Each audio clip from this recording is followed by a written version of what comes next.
On revient aujourd'hui sur les diagrammes de phase. Donc, si vous n'avez pas vu les derniers épisodes, je vous invite à regarder ici sur la playlist correspondante pour voir l'introduction de cette notion.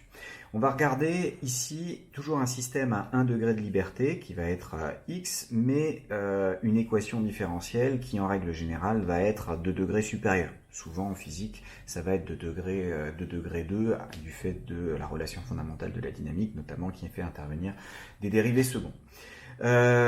Mais voilà, on a une équation différentielle. Quelqu'un a fait des simulations numériques pour obtenir l'évolution au cours du temps de ce x pour un point de départ donné. Donc par exemple, supposons qu'on ait un système qui fasse ça. Voilà. Alors si je pars comme ça, je peux peut-être faire ça là. Et puis vous avez un certain nombre d'autres comportements qui peuvent se placer. Alors, qu'est-ce qu'on peut dire de ce système-là? Ce système,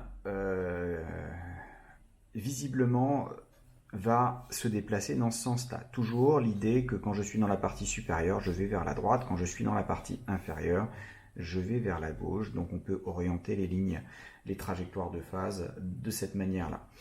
Vous avez que le système a un comportement qui visiblement est périodique, puisqu'il revient exactement au même endroit. Donc, comme il repasse par les mêmes endroits avec les mêmes vitesses, on va avoir un système qui est périodique. Attention, le système qui est là ne va pas avoir exactement une demi-période à droite et à gauche, parce que c'est pas symétrique en haut et en bas.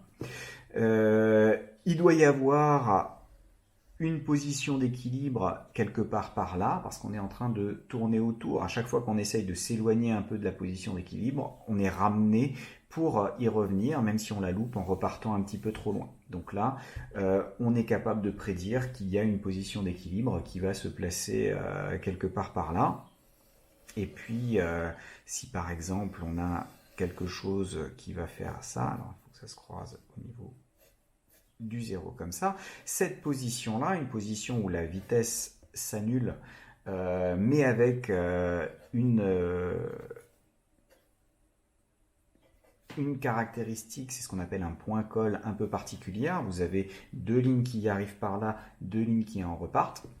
Ben, cette position-là, c'est une position d'équilibre instable, parce que quand vous y êtes, vous y restez. En revanche, si vous allez légèrement à droite en allant vers la droite, donc avec un dx sur dt légèrement positif, bah vous allez continuer à partir à droite. Si vous allez de la droite, mais en revenant, vous pouvez repartir, sauf que vraisemblablement, vous allez faire quelque chose comme ça, c'est-à-dire que vous allez passer autour systématiquement. Donc les différentes trajectoires de phase qui ne sont pas pile sur ce qu'on appelle la séparatrice, vont avoir tendance à repartir et à passer au travers. Donc si on imagine ça comme des lignes topographiques, vous avez ici une vallée, ici vous avez deux montagnes, et donc là vous avez le point col qui correspond à le passage d'une vallée à l'autre avec les deux montagnes qui seraient sur le côté. Donc là, ce qu'il faut retenir, c'est que pour les systèmes plus complexes, quand on vous présente un diagramme de phase, vous êtes capable de déterminer un certain nombre de choses, la direction, donc le sens d'évolution de votre système. Est-ce que le système a une évolution périodique? Ça, c'est donné si jamais vous avez des courbes qui se referment sur elles-mêmes. Les positions d'équilibre. Les courbes qui se referment vont avoir tendance à être autour des positions d'équilibre. Si on prend un système pour lequel il y a, par exemple, des frottements importants, on va peut-être observer quelque chose qui fait comme ça. C'est-à-dire que toujours le diagramme de phase tourne dans ce sens-là et on va tendre vers la position d'équilibre stable.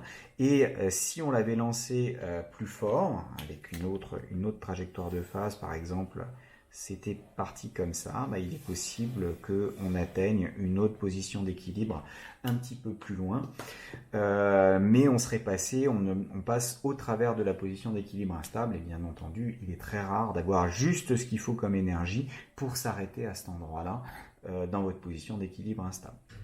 Alors, une remarque en passant, en règle générale, quand vous arrivez à votre position d'équilibre instable, il y a croisement des lignes des trajectoires de phase, mais en fait elles ne se croisent pas vraiment puisqu'il faut un temps infini quand vous êtes ici pour monter jusqu'à cet endroit-là. Et donc une fois que vous êtes arrivé à t égale plus l'infini, vous n'avez plus le temps de repartir dans l'autre sens. Donc finalement, vos trajectoires de phase ne se croisent normalement pas dans un tel diagramme pour un système à 1 degré de liberté.